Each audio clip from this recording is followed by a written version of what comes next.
बहुत ही administrative purpose के लिए बनाया गया है, कंप्लीट एडमिनिस्ट्रेटिव पर्पस के लिए। इसीलिए इसमें कुछ भी बहुत ब्यूटीफाई करने की ज़रूरत नहीं है, उसको डेकोरेट करने की ज़रूरत नहीं है। यानी कि उसमें जो भी ब्यूटिफिकेशन के लिए लगाया जाता है, जैसे कि इडियम्स एंड फ्रेजेस हो गया है ना, उसके बाद कोटेशंस हो गए, जो आपके लैंग्वेज को ब्यूटीफाई करता है, उन सब चीज़ों की ज़रूरत नहीं है। स्ट्रिक्ट एडमिनिस्ट्रेटिव पर्पस का मतलब क्या हुआ कि आपके क्षेत्र में अगर कुछ, मान लो कि आप एक पुलिस सीनियर ऑफिसर हो, आपके क्षेत्र में कुछ हो रहा है, तो आपको अपने मिनिस्ट्री में एक कंप्लीट कंपाइल करके भेजना पड़ता है कि ये चीज़ें हैं, ये स्टेप लिया गया है और ये हमारी पुलिस की रीडिंग है ना। अगर मान लो कोई नया इंस्ट्रक्शन अपने जूनियर्स को देना है, तो आपको वही जूनियर्स को भी इंस्ट्रक्शन उतना ही कंपाइल करके दिया जाता है, बिल्कुल शॉर्ट में कंसाइज करके, कि बस देखो ये चीज़ें हैं जो आपको फॉलो करना है। जब आप कोई भी चीज़ एडमिनिस्ट्रेटिव पर्पस के लिए करते हो ना, तो भूमिका नहीं बांधते हो, है ना। जैसे कि हम ऐसे वगैरह में क्या करते हैं, मैंने ऐसे में सिखाया आपको कि शुरुआत उसका बहुत सुंदर होना चाहिए, ब्यूटीफाई करके शुरुआत करिए, कोई कोटेशन से कर दो, या कुछ अगर किसी मुद्दे पर है तो पहले उसके बारे में डिटेल डिस्क्रिप्शन के साथ, उसके अच्छे से डेफिनेशन के साथ शुरू करो। तो ये सब क्या था ना, ये सब तरीका होता है अपने लैंग्वेज को सुंदर बनाने का। इसका मतलब है कि हमें स्ट्रिक्ट एडमिनिस्ट्रेटिव पर्पस लेके चलना है कि देखो प्रेसी में हमें काम की बात करनी, यानी अगर प्रेसी में काम की बात करनी है तो किन किन पॉइंट्स का ध्यान रखना है, आप उनको पॉइंट्स को लिखते चले जाओगे। ठीक है, हेडिंग डाल दो प्रेसी राइटिंग, और ये सब पॉइंट्स का ध्यान रखोगे अपने प्रेसी लिखने में, बहुत इंपॉर्टेंट है। सबसे पहला मैंने क्या कहा कि ये स्ट्रिक्ट एडमिनिस्ट्रेटिव पर्पस के लिए होता है। इसका मतलब है इसमें नौटंकी कुछ नहीं करना हमें, ना कोई इडियम ना कोई फ्रेजेस। इसका मतलब लिखो, first point, precis strict administrative उद्देश्य के लिए होता है। Precis is for strict administrative purpose.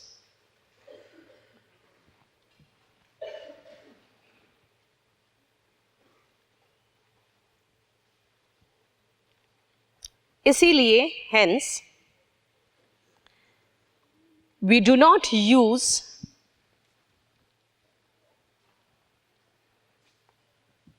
the following in it. We do not use the following in it. इनमें हम निम्नलिखित चीजों का प्रयोग ना करें, इनमें निम्नलिखित चीजों का प्रयोग ना करें। क्या क्या?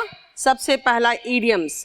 कभी भी कोई ईडियम यूज करते हैं हम, तो उसको ब्यूटीफाई करने के लिए, अपने सेंटेंसेस को, लैंग्वेज को ब्यूटीफाई करने के लिए ये यूज नहीं करोगे। दूसरा, मैंने कहा आपको कोटेशंस यूज नहीं करना है, क्योंकि आप कोटेशंस यूज करते हो उसको सुंदर बनाने के लिए, अट्रैक्टिव बनाने के लिए, या किसी बात को एम्फसाइज करने के लिए पहले किसी बड़े आदमी का, कोई महान व्यक्ति के द्वारा बोला हुआ कोई सेंटेंस को कोट कर देते हैं। यहाँ ऐसा कोई ज़रूरत नहीं है, इसलिए कोटेशन यूज नहीं करना है। ठीक है, no idioms and phrases, no quotations. ठीक है, देखो कई तरह के कानून आते हैं। जैसे हम लोग, जब मैंने लॉ किया था, तो हम लोगों को डिफरेंस बताने के लिए, आईपीसी के 302, 304 के डिफरेंस बताने के लिए बहुत सारे एग्जाम्पल समझाए गए कि ये एग्जाम्पल्स है जो बताता है कि ये बिल्कुल होमिसाइड है और ये 304 में आता है। तो हम लोगों को समझाने के लिए वो बताया गया। अब एक बात बताओ, मैं यही चीज़ जब मैं अपने सीनियर को बता रही हूँ, being an officer, police officer का मैंने एग्जाम्पल ले लिया, तो क्या उनको समझाने के लिए मुझे एग्जाम्पल्स बताने पड़ेंगे? नहीं, मुझे बिल्कुल कंसाइज रखना है कि देखिए ये मामले में 302 लगता है, ये मामले में 304 लगता है, और बस उसको समझाने के लिए मुझे एक्सप्लेन करने की ज़रूरत नहीं है। इसका मतलब है कि जो भी आप उसमें इलस्ट्रेशंस एंड एग्जाम्पल्स देखोगे ना, वो इस्तेमाल करने की जरूरत नहीं है. नो एग्जाम्पल्स एंड इलस्ट्रेशंस, कोई भी एग्जाम्पल और इलस्ट्रेशन आप इस्तेमाल नहीं करोगे. ठीक है. आज मैं आपको एक शीट दूंगी जिसमें पूरा कंप्लीट ऑथर ने पूरा का पूरा जो अपना आर्टिकल लिखा है, वो आर्टिकल में उन्होंने खुद अपना एक्सपीरियंस बताया है रिलेटेड टू टेलीफोन. तो अगर मैं उस आर्टिकल को आपको दिखाऊं तो उस आर्टिकल में वो आई बोला है बार बार, लेकिन वो अपना जो पर्सनल एक्सपीरियंस है वो बताया. हम अगर पेपर में लिख रहे हैं तो हम तो द ऑथर करके लिखेंगे, है ना.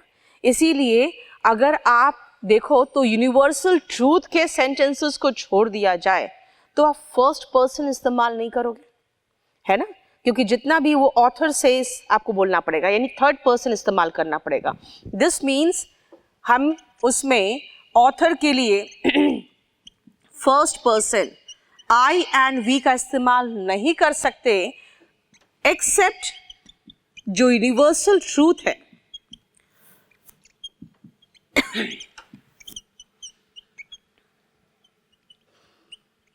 उनको छोड़ के हम आई और वी का इस्तेमाल नहीं करेंगे फर्स्ट पर्सन का उसमें. देखो ये सब इंपॉर्टेंट पॉइंट्स है, ध्यान रखना. प्रेसी में रूल्स बहुत इंपॉर्टेंट है.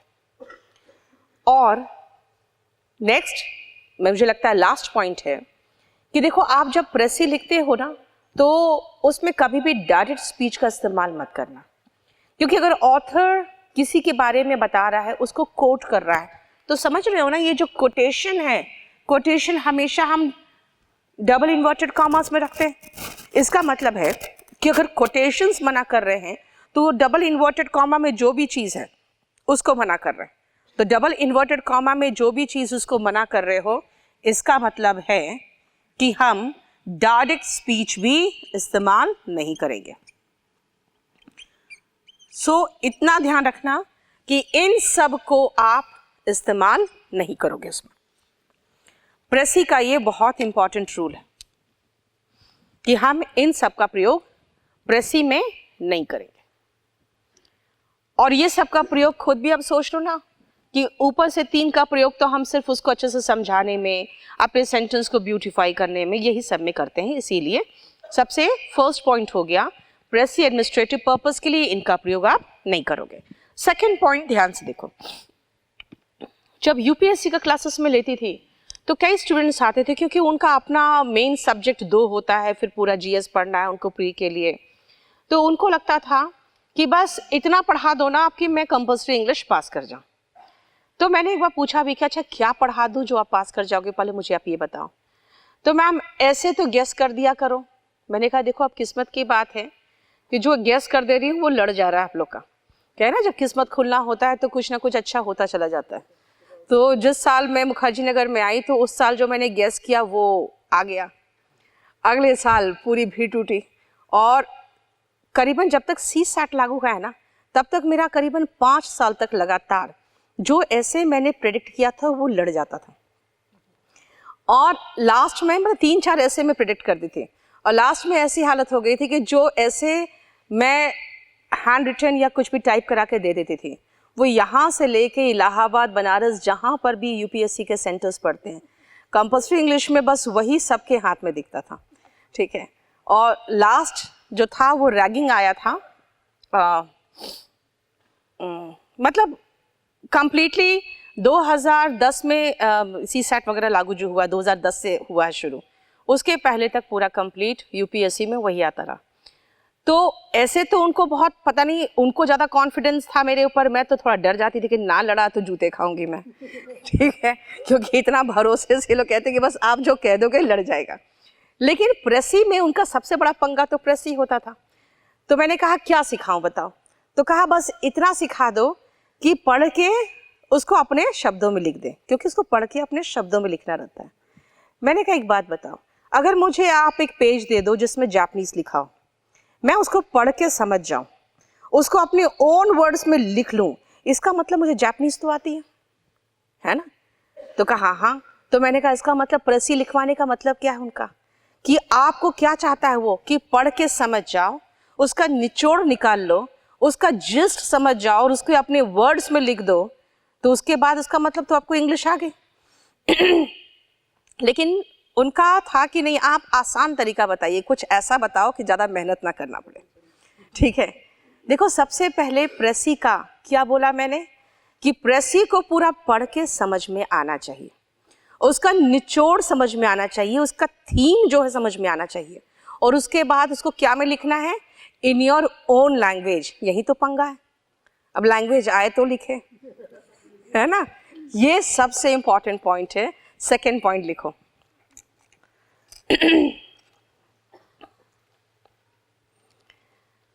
पैसेज को पढ़कर, रीड द पैसेज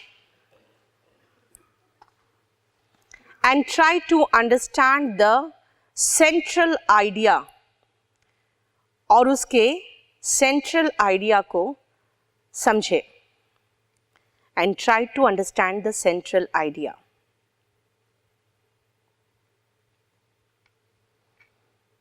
ठीक है, क्यों? क्योंकि आपका जो प्रेसी है उस सेंट्रल आइडिया पर ही आधारित होना चाहिए। ठीक है, लिखो next point, the precis must be based on the central idea. Precis central idea पर आधारित होना चाहिए।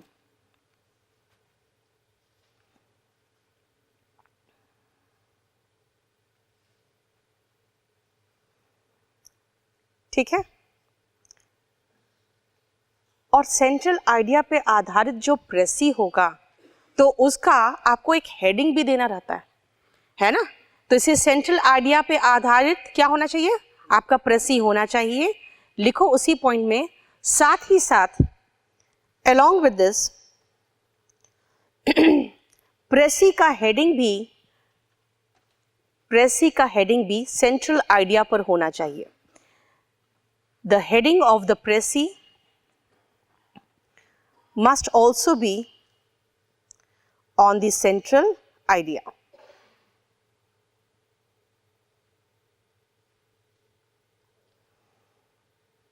ठीक है,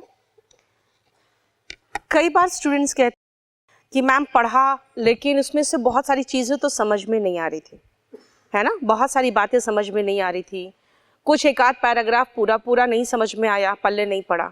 अरे आपको जो प्रेसी लिखना है ना, ध्यान रखना, 1/3 लिखना रहता है, 1/3 ऑफ द गिवन पैसेज। इसीलिए कुछ अगर समझ में नहीं आता है तो उसको लपेटना भी तो सीखो थोड़ा सा। ठीक है, इसीलिए इतना टेंशन नहीं लो, आपको समझ में नहीं आता है, कई ऐसे वर्ड्स होते हैं, अगर वो फिलॉसफी के हैं और कुछ ऐसे फील्ड के हैं जो मैंने नहीं पढ़ा तो मुझे भी समझ में नहीं आता, तो ज़रूरी थोड़ी है कि सिर्फ आपको समझ में नहीं आता। बहुत सारे बातें ऐसी होती है, बहुत सारे मुद्दे ऐसे होते हैं जो हमें भी समझ में नहीं आता, क्योंकि हम उसको लिटरली तो पढ़ लेते हैं, लेकिन जिसको कहते हैं ना रीडिंग बिटवीन द लाइन्स, वो नहीं आता, क्योंकि वो हमारा सब्जेक्ट ही कभी नहीं रहा इंग्लिश में, हमारे इसमें स्कूलिंग में या कॉलेज में। तो इसीलिए आप सिर्फ पूरा एक बार पढ़ो, जब पढ़ो ना, जो आपको अच्छे से समझ में आ रहा है लाइन्स। देखो ये तरीके होते हैं, हालांकि मैं नहीं कह सकती हूँ, देखो कई बार स्टूडेंट्स ये कहते हैं कि नहीं हमें बिल्कुल ऐसा चाहिए कि जो हायर लेवल का हो। मुझे डील करना है उन लेवल के स्टूडेंट से जो हिंदी मीडियम के हैं, ठीक है इंग्लिश मीडियम के भी हैं, लेकिन बहुत ज़्यादा उस पर कभी ध्यान नहीं दिया है। तो इसीलिए मैं आपको जो तरीका सिखा रही हूँ वो कह सकते हैं कि वो बस पास करने का तरीका बता रही हूँ। आप खाली अंडरलाइन करते जाओ उन लाइंस को जो अच्छे से समझ में आ रहा है। ठीक है, आप कॉन्फिडेंट ज़्यादा रहोगे, क्यों? क्योंकि आप मार्क करोगे कि कुछ लाइंस है या कुछ थोड़ा बहुत 4-5 लाइंस एक साथ कह सकते हो होगा जो आपको समझ में नहीं आएगा। जितना समझ में आ रहा है आपको, पहले आप उसको अंडरलाइन कर लो। अंडरलाइन कर लिया, उसके बाद दूसरी बार आप सिर्फ उसी अंडरलाइन वाले सेंटेंसेस को पढ़ो और दिमाग में फ्रेम करने की कोशिश करो कि बात क्या कर रहा है। यानी मैंने क्या कहा, सेंट्रल आइडिया को ग्रास्प करने की कोशिश करो। उसके बाद जो आपने अंडरलाइन किया हुआ है उसको अपने ओन वर्ड्स में लिखने की कोशिश करो। आया समझ में? सुनो जरा बोल दो इनको, अपने ओन वर्ड्स में लिखने की कोशिश करो। तो अपने ओन वर्ड्स में जब आप लिखोगे तो आपको खुद महसूस होगा कि मैं बना पा रहा हूँ। एक बार जैसे एक स्टूडेंट ने कहा कि मैम 1/3 लिखना है, तो हमने क्या किया, शुरू में तो समझ में नहीं आया, तो हमने एक एक 2-2 लाइन छोड़ छोड़ के तो मैंने कहा तो सबसे अच्छा तरीका होता है कि आप हर तीसरा लाइन उतार दें, है ना। और ये बोले हुए मुझे 2 दिन भी नहीं हुआ था कि एक राजस्थान का लड़का कहा कि मैम मैं तो हर तीसरा लाइन उतार देता हूँ। मैंने कहा इतनी जल्दी तो वायरल नहीं हो गया होगा मेरा सजेशन। तो इसीलिए क्या लिखाया मैंने आपको कि आप उसका सेंट्रल आइडिया पकड़ने की कोशिश करें। पैसेज सेंट्रल, प्रेसी आपका central idea of the passage पे आधारित होना चाहिए। उसका जो हेडिंग है वो भी सेंट्रल आइडिया पे आधारित होना चाहिए। और नेक्स्ट पॉइंट लिखो, प्रेसी सामान्यतः पैसेज का 1/3 होता है। Precis is generally 1/3 of the passage.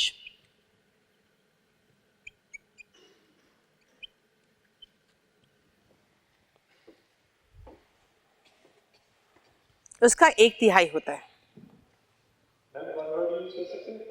अभी आ रही, रुक जाओ, ठीक है। प्रेसी पैसेज का 1/3 होता है, इसीलिए आपको इतना टेंशन लेने की ज़रूरत ही नहीं है कि मैडम वो लाइन समझ में नहीं आया, 4-5 लाइन एक साथ समझ में नहीं आया, पैराग्राफ समझ में नहीं आया। मैंने कहा लपेटना सीखो थोड़ा सा, ठीक है, वो अपने आप होगा। 1/3 ऑफ द पैसेज होगा। और सबसे इंपॉर्टेंट पॉइंट लिखो, write the precis in your own words, use your own language to write the precis, use your own language to write the precis. Precis हमेशा अपने लैंग्वेज में लिखें। अब कैसा लैंग्वेज होना चाहिए?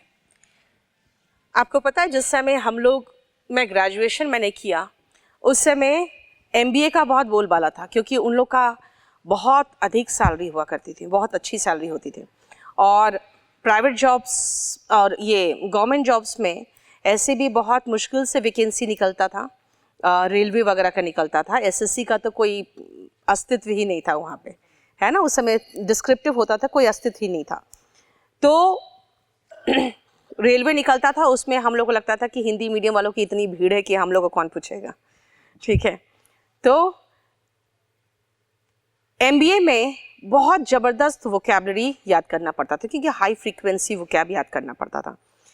और उस समय कुछ हमारे क्लासमेट्स इतने ज़्यादा डूब गए थे वो वोकैबलरी में कि जब वो चिट्ठी लिखते थे, कहीं बाहर जाते थे और फ्रेंड्स वगैरह, क्योंकि उसमें व्हाट्सएप वगैरह तो था नहीं, तो उनके चिट्ठियों को पढ़ने के लिए डिक्शनरी खोलना पड़ता था, ठीक है, क्योंकि वो इतना डूब जाते थे उस चीज़ में। मतलब उन चिट्ठियों में आपको रोमांस की झलक तो कभी दिख ही नहीं सकती थी, ठीक है, क्योंकि आदमी इतना कंसंट्रेट करके पढ़ रहा है, और लिखने वाला भी रोमांटिक हो नहीं सकता था कभी, क्योंकि इतना कंसंट्रेट करके उन चुन चुन के वो वोकैब को लिख रहा है जो वोकैब वो याद किया है ना, समझ रहे हो। तो ये चलन बहुत हो गया था उसमें कि वोकैबलरी डिफ़िकल्ट यूज़ करने का। लेकिन ध्यान रखना, 10th स्टैंडर्ड में, 12th में, हमेशा जब भी हम लोग ने ये पूछा टीचर से कि किस तरह का लैंग्वेज यूज़ करें, और आज भी CBSE का ये रूल है कि use your own language which must be grammatically correct but lucid, मतलब ईजी टू अंडरस्टैंड। इसलिए कभी भी डिफ़िकल्ट वोकैबलरी का इस्तेमाल मत करो। और खुद आप महसूस करोगे अगर आप नॉवेल्स वगैरह पढ़ते हो तो, कि नॉवेल्स में डिफ़िकल्ट वर्ड्स यूज़ नहीं करते, और जहाँ पर भी बहुत ज़्यादा कोई इंटरेस्टिंग मुद्दा आ जाता है ना, तो आप एक चीज़ मार्क करना, वहाँ पे उनके सेंटेंसेस भी बहुत शॉर्ट हो जाते हैं। सेंटेंसेस इसलिए शॉर्ट हो जाते हैं कि जो रीड करने वाला है उसको रीडिंग में मेहनत करना ना पड़े, वो उसमें खो जाए, है ना। जो बताना चाह रहा है राइटर, जो ऑथर बताना चाह रहा है, उसमें खो जाए। इसलिए ध्यान रखना, कभी भी डिफ़िकल्ट लैंग्वेज यूज़ मत करना। जो आपने पूछा था ना 1 वर्ड सब्स्टिट्यूशन की बात, मत यूज़ करो। हमेशा लैंग्वेज को बहुत आसान रखो, और लेकिन ग्रामेटिकली करेक्ट होना चाहिए, क्योंकि ग्रामर का मिस्टेक, और वो भी इंग्लिश के रिटन एग्ज़ाम में, वो एक्सेप्टेबल नहीं है। 2-3 चीज तो बिल्कुल एक्सेप्टेबल नहीं है, वो अभी मैं बताऊंगी, जरा पहले ये लिख लो। Your language must be grammatically correct and easy to understand. Your language must be grammatically correct and easy to understand. आपकी भाषा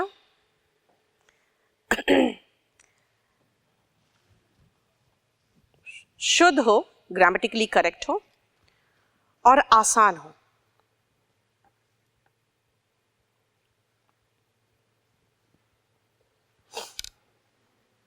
अब जो मैंने आपको कहा कि ग्रामेटिकली करेक्ट हो, क्योंकि ग्रामर का मिस्टेक तो बिल्कुल भी अलाउड नहीं।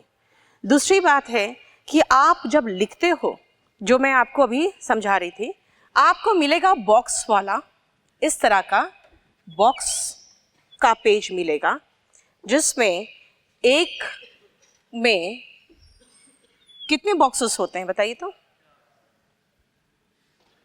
बोलो। 4 होता है।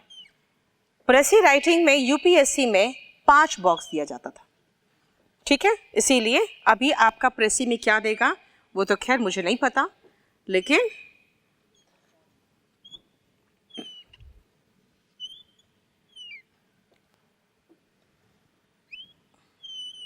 ऐसे रहता था। जो यूपीएससी में आता था वो मैं बता रही हूं आपको। इसमें देख रहे हो, इस तरह से रहता था,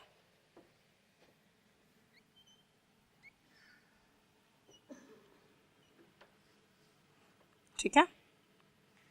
यानी कि आप किनारे में अपने वर्ड्स को काउंट कर सकते थे, ठीक है।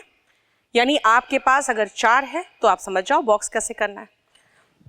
अब अगर मैं अपना पैसेज पढ़ के मैं समझ रही हूं, मुझे लग रहा है कि ये पूरा पैसेज में पॉपुलेशन के बारे में, ठीक है ना। एक बार उस पॉपुलेशन एक्सप्लोजन पे था कि किस तरह से जो पॉपुलेशन है डबल कितने साल में हुआ। फर्स्ट बार में बताया था कि 1 मिलियन ईयर में पॉपुलेशन डबल हुआ था। उसके बाद फिर उन्होंने फिर डेटा लेके बताया कि 1000 ईयर में फिर पॉपुलेशन डबल हो गया। फिर बताया कि पॉपुलेशन डबल हुआ जो वो 200 ईयर्स में डेवलप हुआ। और फिर उन्होंने बताया कि फिर अब हम डबल होने वाले हैं, और इस बार डबल हम सिर्फ 32 ईयर्स में होने वाले हैं, ठीक है। तो उसके बाद ये पूरा कंप्लीट डेटा दिया हुआ था। अब स्टूडेंट तो उसी डेटा में फंसा हुआ। मेरा कहना मुद्दा तो समझो, बोलना क्या चाह रहा है, बताना यही चाह रहा है कि पॉपुलेशन एक्सप्लोजन की बात कर रहा है ना। पूरा कंप्लीट डबलिंग ऑफ पॉपुलेशन की बात नहीं कर रहा है वो पॉपुलेशन डबलिंग के ईयर्स घटाता हुआ दिखा रहा है, और वो समझाना चाहता है कि पॉपुलेशन एक्सप्लोजन की बात कर रहा है। इसका मतलब अगर मैं हेडिंग डालूंगी तो हेडिंग में के लिए देखो उसमें क्या होता है ना, यूपीएससी का जो शीट आता था उसमें ऊपर अलग से बड़ा बॉक्स बना रहता था हेडिंग के लिए, और उसमें जो प्रेसी का एक इंस्ट्रक्शन लिखा रहता था तो उसमें भी लिखा रहता था give a suitable title to your precis, ठीक है। तो अगर suitable title to your precis लिखा हुआ है तो हम लिखते हैं। तो उसी के बाद मैंने कहा कि लिखा हो चाहे नहीं लिखा हो, इसका मतलब प्रेसी का एक सुटेबल टाइटल आपको देना चाहिए। अब जो टाइटल मैंने कहा वो था पॉपुलेशन एक्सप्लोजन।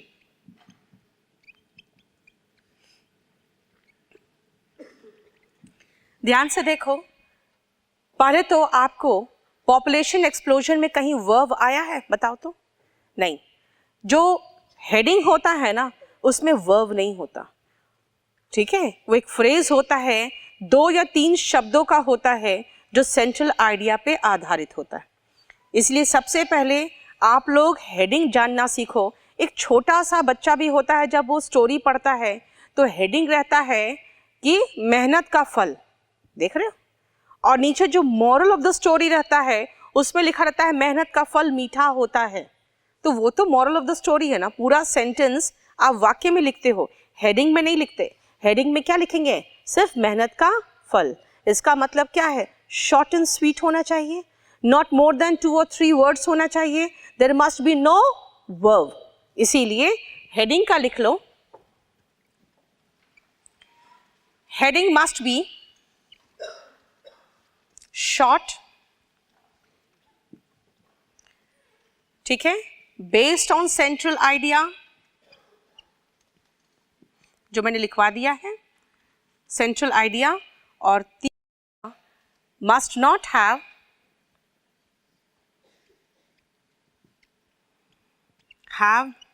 a verb, इसमें कोई क्रिया नहीं होना चाहिए, और जो वर्ड्स हो ना उसका फर्स्ट लेटर देख रहे हो कैपिटल लेटर है ना, इसीलिए जितने भी वर्ड्स यूज कर रहे हो उसमें all words must start with a capital letter.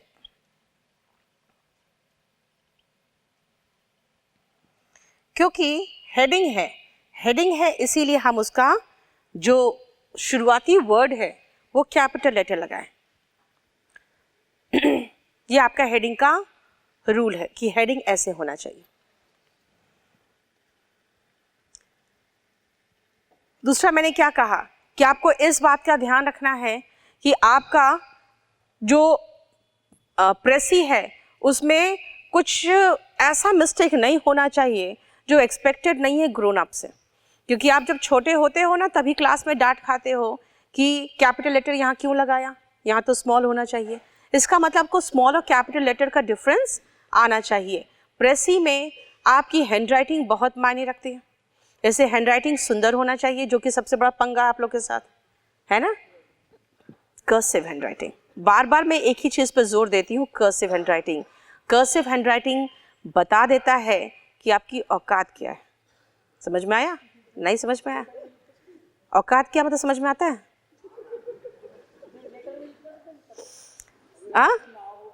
अभी रुको लेटर का।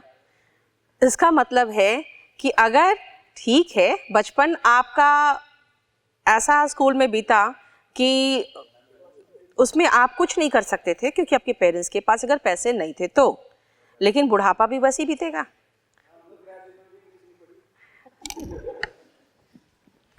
नहीं पढ़ी तो आपकी गलती है। अब देखो, सबसे पहले आप लोगों का एक तो जो हैंडराइटिंग है कर्सिव हैंडराइटिंग होना चाहिए, जो मैं बार बार समझाती हूँ। देखो ये स्मॉल है, देख रहे हो? सिर्फ मेरा पेन उठता है जब डॉट करती हूँ तो, या फिर क्रॉस करती हूँ तो।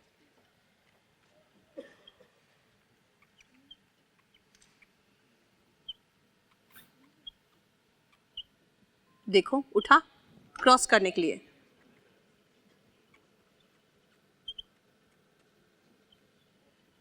दिस इज कर्सिव हैंडराइटिंग, ठीक है? सॉरी, डी वाला कैपिटल स्टाइल से लिखते हो तो डी तो कैपिटल है, ये स्टाइल मार दिया। वो आपका स्टाइल देखो, स्टाइल तो बाद में डेवलप होता है ना, ठीक है? जब बचपन में आप लिखते हो तो पहले उसको सुंदर से बना के लिखते हो कि हाँ, बाद में फिर हम लोग जब बड़े हो जाते हैं तो थोड़ा फुटानी मारने लगते हैं, ठीक है? आप देखो ध्यान से, एक चीज सुनो। क्या हुआ? आप मेरा ए और ओ का देखो डिफरेंस, मैं समझाती हूँ। ए एंड ओ ऊपर से जाता है, ओ, हाँ? अब मेरा तुम करोगे यार, बी मिलाया नहीं बेवकूफ। बी ऐसे भी लिखते हैं और ऐसे भी लिखते हैं स्मॉल, ठीक है? इसको बी मिलाने की मतलब ये कह रहा है यहां मिलाया क्यों नहीं। डी क्या है?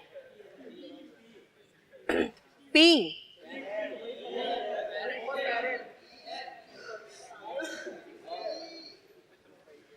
ओके, ठीक तो यार sir. Parrot, P for parrot, क्या है पी? ओ माय गॉड, ये ठीक है। क्यू ऐसे हो, ये एच लग रहा है तुम्हें?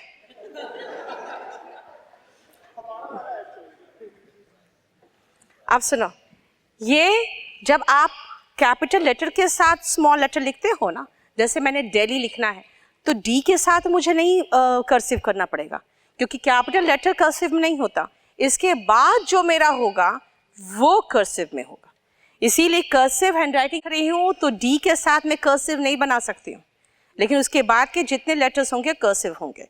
इसीलिए कैपिटल एंड स्मॉल लेटर का एक तो सबसे पहले कर्सिव हैंड राइटिंग करो। कैपिटल लेटर कहाँ कहाँ लगाते हो? एक तो कब किसी का नाम हो, प्रॉपर नाउन है तब, सेंटेंस की शुरुआत होती है तब, फुल स्टॉप के बाद, और उसके बाद इन्वर्टेड कॉमा का जो सबसे पहला लेटर होता है वो कैपिटल में होगा, और मैं के लिए जो आई यूज करते हो वो हमेशा कैपिटल में होता है। इसके अलावा हर जगह स्मॉल लेटर यूज करते हैं, जिसके लिए मैं आपको बार बार कह रही हूँ कि एक तो स्मॉल ABCD में इतना पंगा है, जब बच्चा ऐसे लिखता है कहते हैं यार स्मॉल एस लिखो, तो वो ऐसे कर देता है।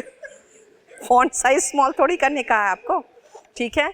इसीलिए बहुत ज़रूरी है आपको ये डिस्क्रिप्टिव पेपर, चाहे ऐसे हो, लेटर हो, कुछ भी हो, आपकी हैंडराइटिंग, आपका स्पेलिंग और आपका जो बेसिक ग्रामर है, ये सब बहुत इंपॉर्टेंस रखता है। हो गया? आप आ जाओ वापस रूल्स में। हेडिंग मैंने समझा दिया आपको। उसके बाद जो प्रेसी लिख रहे हो, प्रेसी में एक चीज़ और है, ध्यान दो। बहुत सारा एक्सपीरियंस मेरा UPSC के स्टूडेंट्स के साथ हुआ है। एक बार एक प्रेसी आया जिसमें पैसेज जो था वो बुध पे था। अब वो लोग इतिहास तो पढ़े होते हैं दुनिया भर का, और वो ज्ञान इतना प्राप्त कर चुके होते हैं कि उनको निकालने के लिए वो तत्पर रहते हैं, ठीक है। कहाँ निकाल सके उस ज्ञान को? नहीं।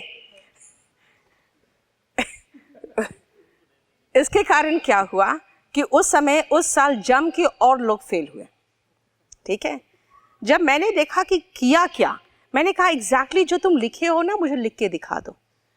तो उसके बाद तो कहता है मैडम ये तो सब कुछ मुझे पता था। मैंने कहा लिखो तो सही, जो तुम लिखे बस वही लिख दो, ठीक है। क्योंकि लड़का इतना इंटेलिजेंट, मुझे था कि इसका अगर कंपल्सरी इंग्लिश में गया है तब तो ये बहुत खराब हुआ।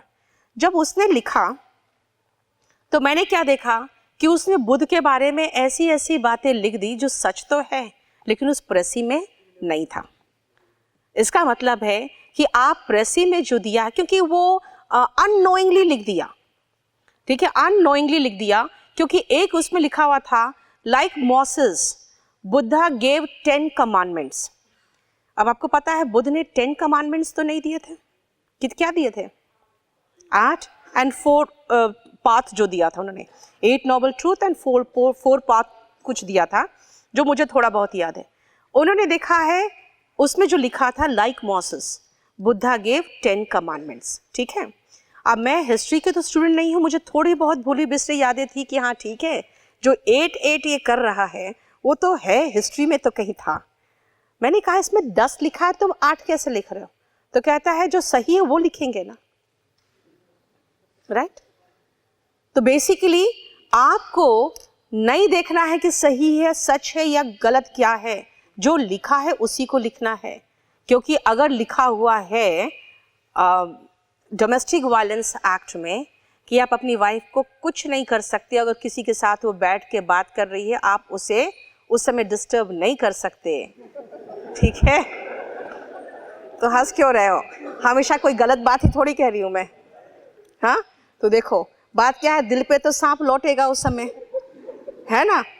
लेकिन आपको अपने जूनियर को यही बताना है कि देखो ये डोमेस्टिक वायलेंस एक्ट में है, इसके तहत हमें केस बनाना है। अगर कोई ऐसा कोई औरत लेके आती है कंप्लेंट तो इसके तहत केस बनता है, ठीक है ना, केस हो जाएगा।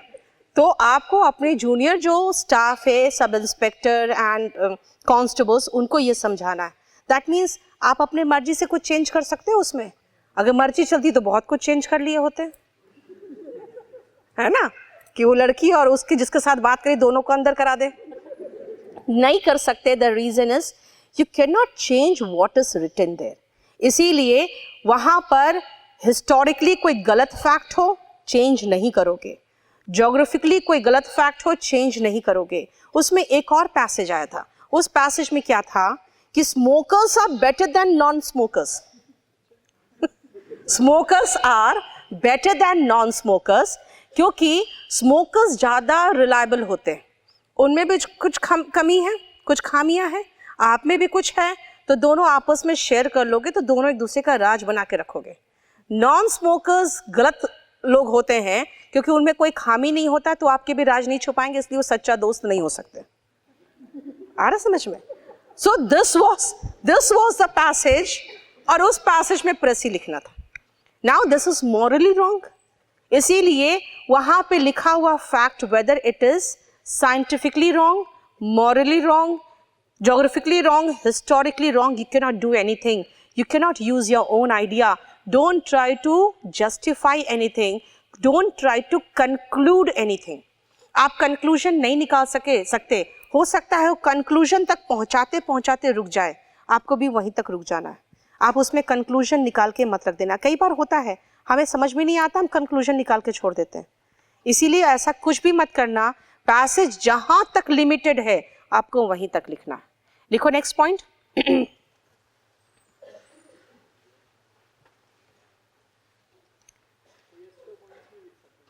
कुछ भी नहीं, अलग से लिखो। कभी भी पैसेज में दिए गए तथ्य से बाहर ना जाए। Never go out of the facts given in the passage. Never go out of the facts given in the passage. कभी भी खुद कोई निष्कर्ष ना निकाले। Never draw any conclusion. Never draw any conclusion yourself. कभी खुद कोई निष्कर्ष ना निकाले। Never draw any conclusion yourself. ठीक है? उसके बाद नेक्स्ट पॉइंट देखो क्या है। जब आपको महसूस हो कि हाँ कोई एक मुद्दा है जो खत्म हो गया, अब हमें आइडिया चेंज करना है, या हमें कुछ अपना टॉपिक चेंज करना है, या हमें नेक्स्ट कुछ डिस्कस करना है, ऐसे कंडीशन में आप क्या करोगे? पैराग्राफ चेंज करोगे। देखो ये पैराग्राफ राइटिंग नहीं है, ये प्रेसी राइटिंग है। पैराग्राफ राइटिंग में आप पैराग्राफ चेंज नहीं कर सकते हो, लेकिन प्रेसी राइटिंग में आप पैराग्राफ चेंज करते हो। इसीलिए इसका ध्यान रखना कि जहां पर भी आपके आइडिया चेंज हो वहां पे पैराग्राफ चेंज करें। लिखो, change your paragraph when the idea changes. Change your paragraph when the idea changes. जब आइडिया परिवर्तित हो तो पैराग्राफ चेंज करें, परिवर्तित करें। जब आइडिया चेंज हो तो पैराग्राफ चेंज करें। ठीक है? अब नेक्स्ट जो पॉइंट है उसको सिर्फ समझना, लिखने की जरूरत नहीं है।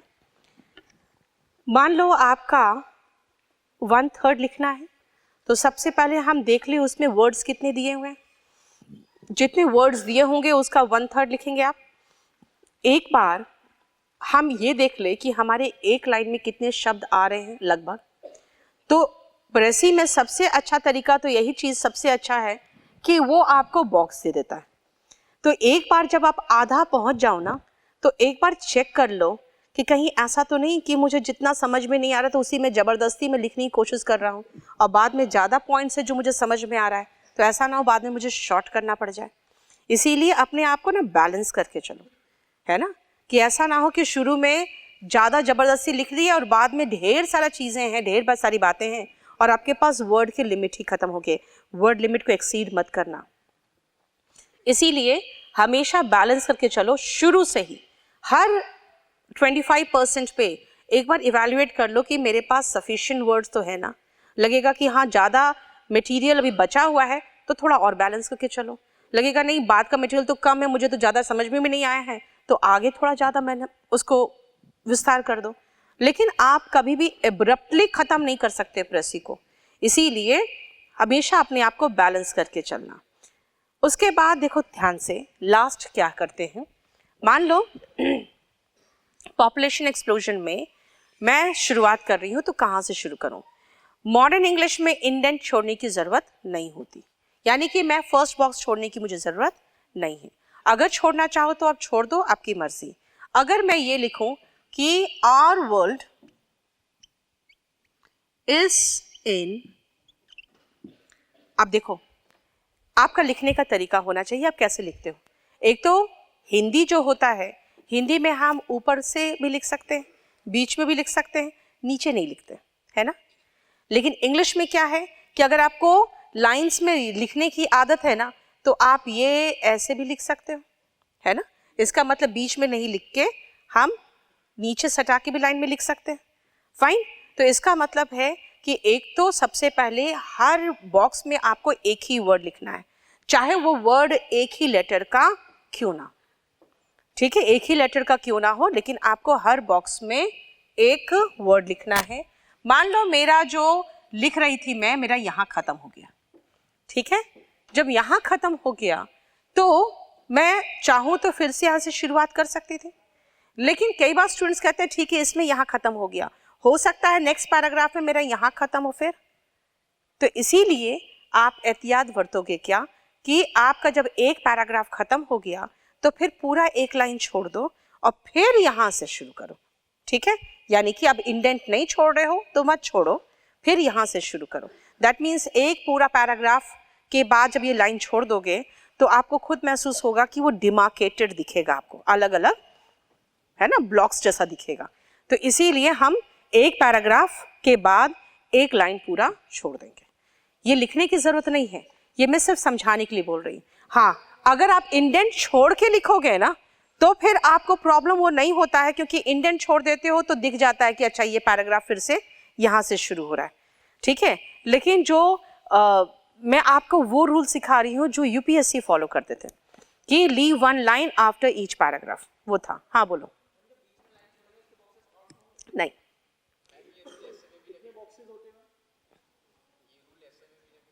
ये सेम रूल ऐसे में भी लिखता है। जो मैंने आपको अभी जो बता रही हूँ ऐसे और प्रेसी दोनों में लगता है कि आप अगर इंडेंट छोड़ रहे हो तो बॉक्स छोड़ने की जरूरत नहीं है, लेकिन प्रॉपर डिमार्केशन अच्छा दिखता है अगर आप इंडेंट ना छोड़ो, क्योंकि मॉडर्न इंग्लिश में नहीं छोड़ते आप।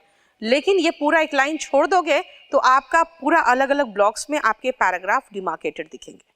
अब जब मेरा पूरा का पूरा मेरा प्रेसी खत्म हो गया, जब मेरा पूरा प्रेसी यहाँ तक खत्म हो गया, तो मैं यहाँ पे ब्रैकेट में नंबर ऑफ होंगे, जितने भी वर्ड्स हैं आपके, मान लो 150 200 जो भी वर्ड्स हैं, क्योंकि प्रेसी पर डिपेंड करता है।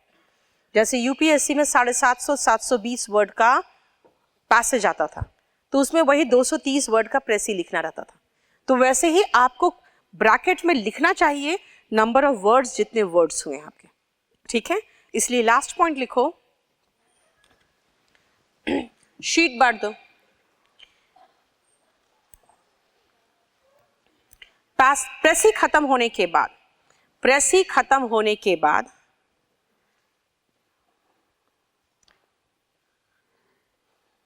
नंबर ऑफ वर्ड्स ब्रैकेट में लिखे, शब्दों की संख्या ब्रैकेट में लिखे। Right the number of words in a bracket after you finish the précis.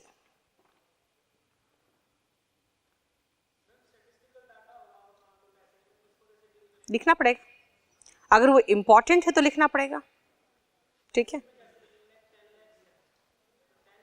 अलग अलग होगा, अगर आप सिर्फ नंबर में लिखोगे तब तो एक में ही चला जाएगा ब्लॉक में, लेकिन अगर 10 lakhs लिख रहे हो तो 10 अलग होगा, lakhs अलग होगा, ठीक है ना। हाइफनेटेड जो वर्ड होते हैं वो एक ही वर्ड होता है, तो वो एक ही में जाएगा।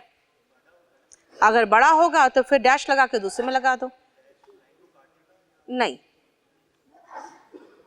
सॉरी, नहीं, कोई भी पंक्चुएशन मार्क काउंट नहीं होता। क्या? नहीं नहीं, फुल स्टॉप सेम में होगा। अगर मैं डेंजर लिख रही हूं यहां पे तो फुल स्टॉप यहीं पर होगा। फुल स्टॉप कॉमा कोई भी पंक्चुएशन के लिए अलग से नहीं होता। सॉरी, आप वॉज नॉट लगा रहे हो तो वॉज अलग, नॉट अलग होगा। अगर वॉजंट लगाओगे तो वो एक ही ब्लॉक में जाएगा। अगर वॉजंट कर दोगे तो एक ही वर्ड होगा ना। आप अगर आप पे डिपेंड करता है, अब इज नॉट लगा रहे हो तो ये दो वर्ड हो गया, दो ब्लॉक में जाएगा फिर तो, ठीक है। अगर आप isn't लगा दोगे तो वो एक ही हो जाएगा। इसलिए कई बार ऐसा होता है, हम देखते हैं कि हमारे वर्ड्स ज़्यादा ना हो, हमारे पास आइडिया बहुत है, तब हम हेल्पिंग वर्ब नॉट का कॉन्ट्रैक्टेड फॉर्म यूज़ कर लेते हैं वर्ड को बचाने के चक्कर में, और कुछ नहीं।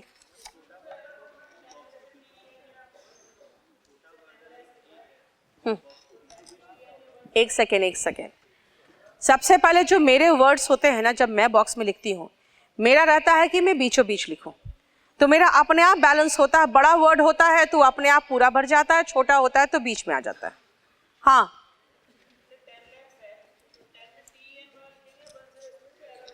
नहीं, डेटा जैसा में दिया हुआ है उसमें अगर नंबर में दिया है तो नंबर में लिखो, वर्ड्स में दिया है तो वर्ड्स में लिखो, ठीक है। किसमें? देखो, प्रेसी का एक ही रूल होता है, प्रेसी हमेशा एक ही रूल होता है, इसलिए प्रेसी का मैं नहीं कह सकती हिंदी और इंग्लिश। और दूसरी बात है, मुझे लगता है हिंदी का लेटर राइटिंग का भी रूल सेम ही है, ठीक है।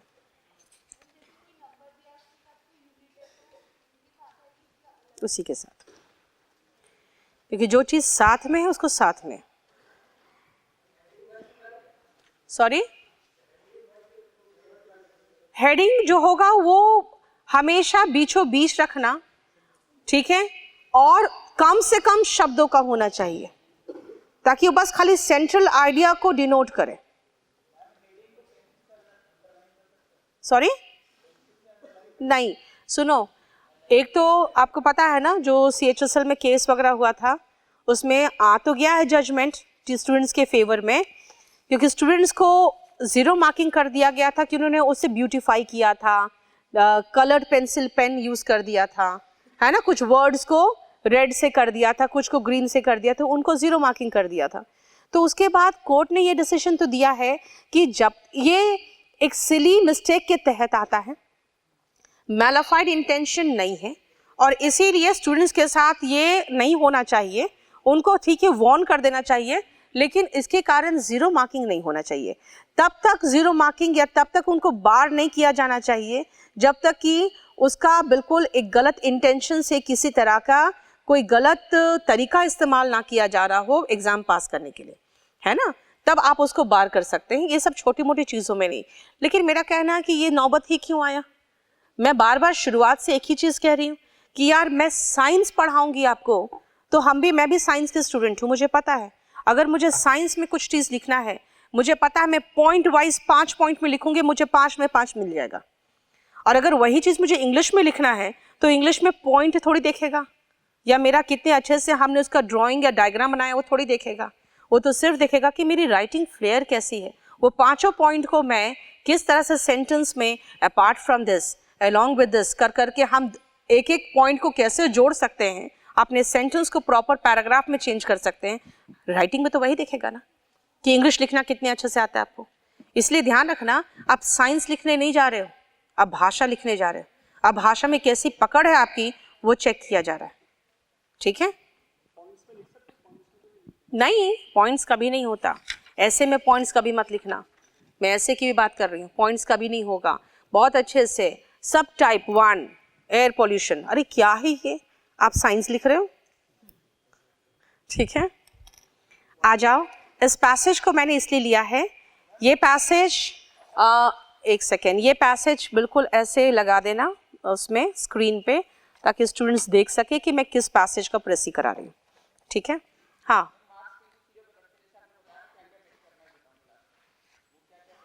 बताया ना, अपने दिमाग से का इस्तेमाल मत करो, ज़्यादा पढ़ लिख गया तो दिखाने की ज़रूरत नहीं है ना। अपने फैक्ट्स मत लगा दो, ज़बरदस्ती जो ईडियम दिया हुआ है उसी ईडियम, जो ईडियम नहीं दिया हो वो भी लगा देते हैं। तो मैंने क्या कहा कि काम की बात कर रहे हो अपने सीनियर के साथ और अपने जूनियर के साथ, है ना, वो अपना शेरो शायरी अपने पास रखो, ठीक है। जब कहते हैं शेरो शायरी, आप जहाँ ऑफिस वर्क हो रहा होता है वहाँ नहीं किया जाता, तो इसीलिए ना ईडियम, ना फ्रेजेस, ना 1 वर्ड सब्स्टिट्यूशन, ना एग्जाम्पल्स, कुछ नहीं आएगा। मुद्दे की बात करो।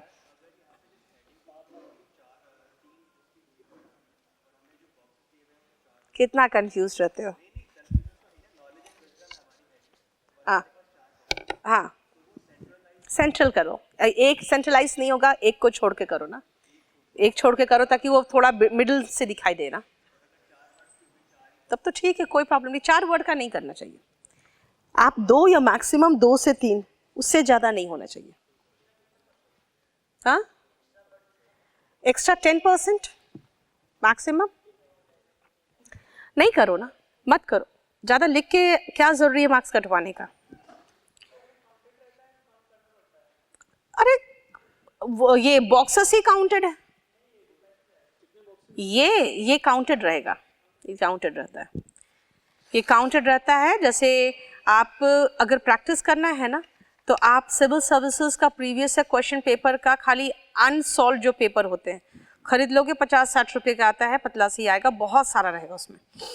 हर साल उनमें एक पैसेज रहता है, वो कॉम्प्रीहेंशन, एक प्रेसी और एक ऐसे का रहता है, ठीक है।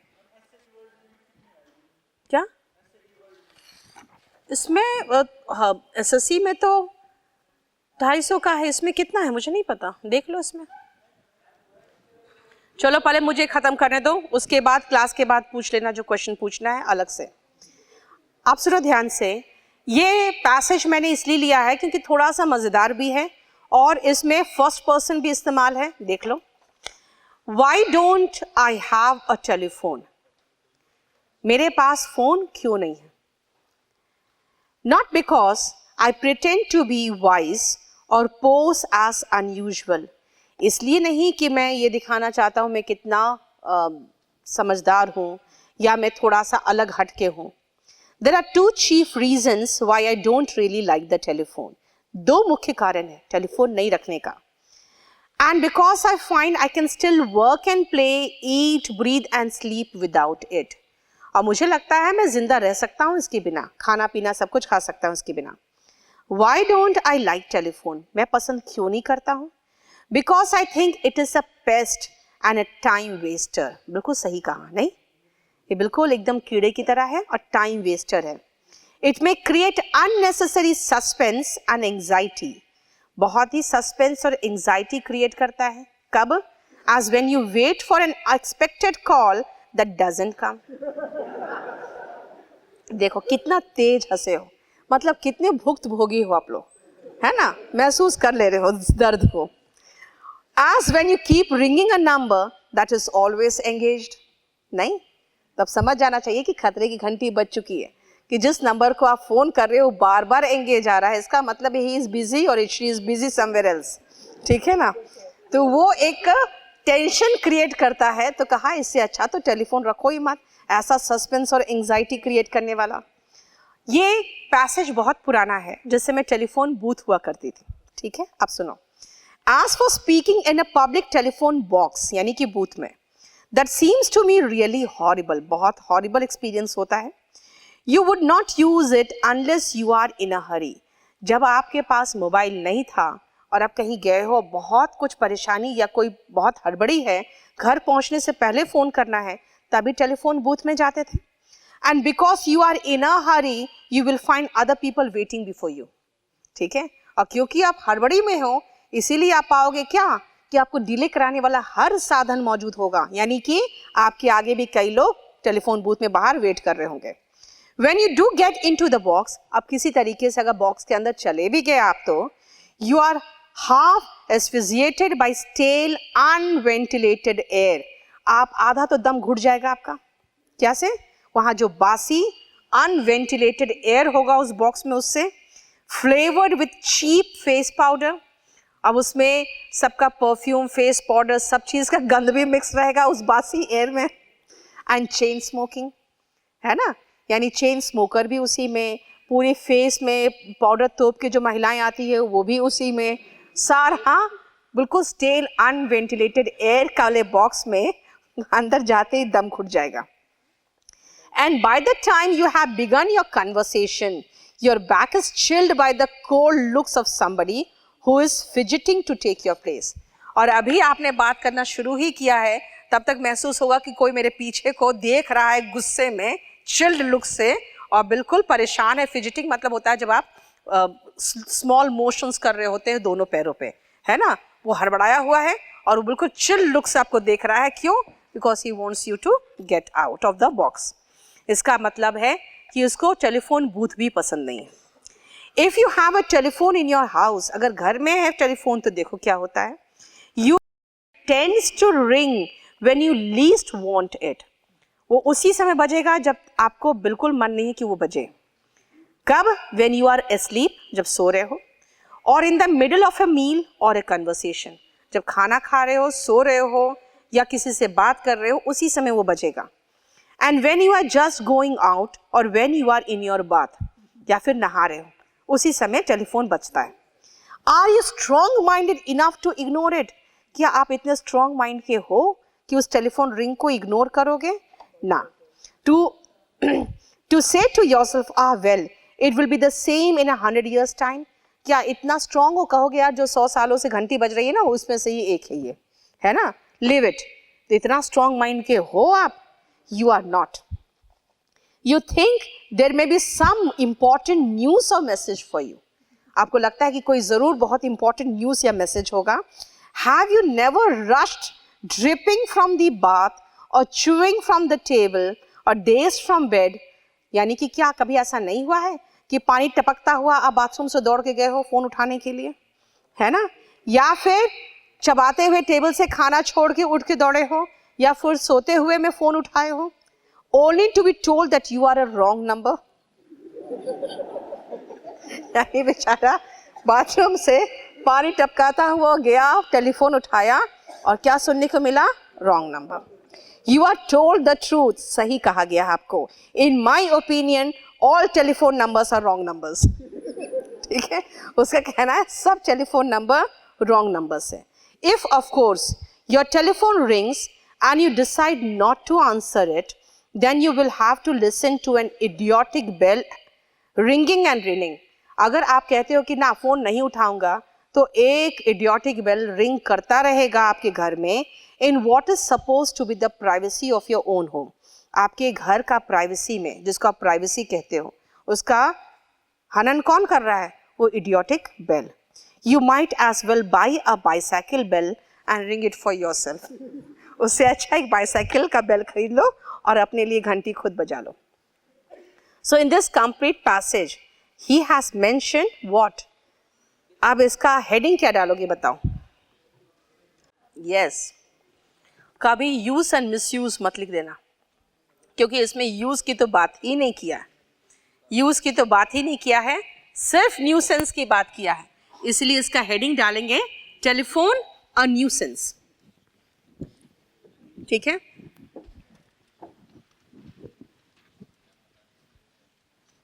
लिख लो हेडिंग पहले।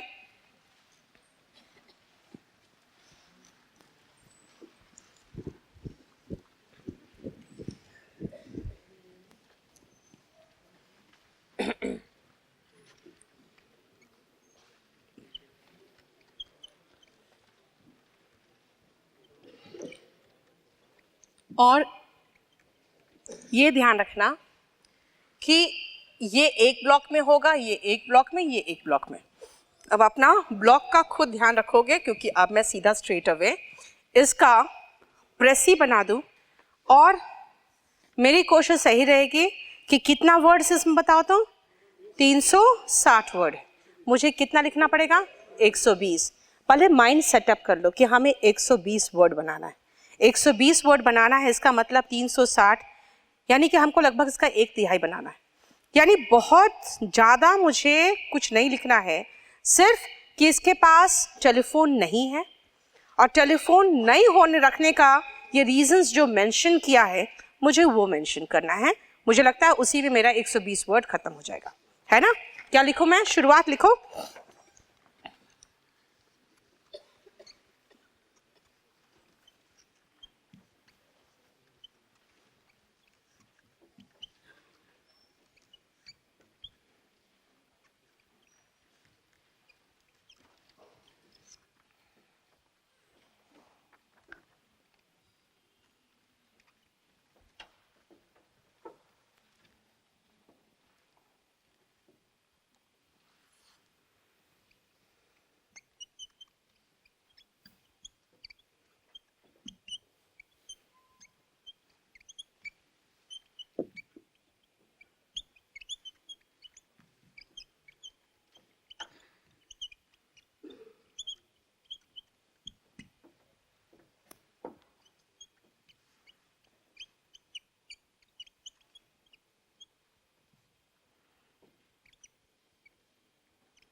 पैराग्राफ चेंज करना,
हो गया। इसमें देखो फर्स्ट पैराग्राफ में मैंने मेंशन वही किया जो फर्स्ट पैराग्राफ में था, सेकंड पैराग्राफ में भी वही मेंशन हुआ जो सेकंड पैराग्राफ में। ठीक है, अब आ जाओ लास्ट पैराग्राफ में। रुको दो,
इनके अकॉर्डिंग टेलीफोन सही में, क्योंकि यहाँ मैं कंक्लूजन ड्रॉ नहीं कर रही हूँ, वो कंक्लूजन ड्रॉ कर रहा है कि एट होम ऑल्सो क्या होता है, at home it is useless to run to pick up calls in the mid of lunch, sleep और बाथ, क्योंकि कोई भी कॉल इतना इंपॉर्टेंट नहीं। उसने क्या कहा था कि क्या आप ये बोल सकते हो कि इट इज 1 in 1000 years, यानी कि हजारों साल से जो रिंग होता आ रहा है उनमें से एक ही है। नहीं, आप नहीं कर सकते। और जब जाकर पिकअप करते हो तो कहता है रॉन्ग नंबर। इसका मतलब क्या है, no call is that important. But if you decide not to pick it तो क्या होगा, it ruins the silence of your privacy. इसीलिए ही therefore considers a nuisance कहा है। उससे अच्छा तो एक साइकिल बेल है, उठाओ खुद ही बजा लो। घंटी सुनने का शौक है तो खुद बजा सकते हो, वो उस समय तो नहीं बजेगा ना जिस समय आप खाना खा रहे हो और सो रहे हो। ठीक है, now see, I started and then after 2 paragraph I found that my word limit is exceeding. So in the last paragraph, अगर मैं लास्ट पैराग्राफ के पहले मैं अपना वर्ड लिमिट नहीं पकड़ती तो मुझे लास्ट पैराग्राफ और शॉर्ट करते, उसके बाद तो मेरा सारा आइडिया ही खत्म हो जाता। इसलिए बेटर क्या हुआ कि आप 1.5 पैराग्राफ 2 पैराग्राफ के पहले ही आप अपने वर्ड्स को चेक कर लो, फिर जितने वर्ड्स आए उन वर्ड्स को के हिसाब से अपने लास्ट 1 या 1.5 पैराग्राफ को मैनेज करो और उसके बाद उसको बना लो। ठीक है, See, I didn't write any example. I didn't write, example तो खैर था ही नहीं. I first person नहीं लिया, लेकिन जहाँ पर important था कि हम लोग skip, we find in great need of it, when we are in greater need of it. यानी सिर्फ उसकी बात थोड़ी हो रही है, हम सबकी बात हो रही है ना इसमें, कि हम तभी यूज़ करते हैं जब ग्रेट नीड में होते हैं. लॉन्ग क्यू पाते हैं, अंदर जाने का चांस मिलता है तो हम पाते हैं स्टेल और अनवेंटिलेटेड एयर है, हम ब्रीथलेस हो जाते हैं. और उसके बाद अगर बात करना शुरू कर दिए तो चिल्ड लुक हमें वो बाहर खड़ा हुआ आदमी देता रहता है. So this is how you write the प्रेसी.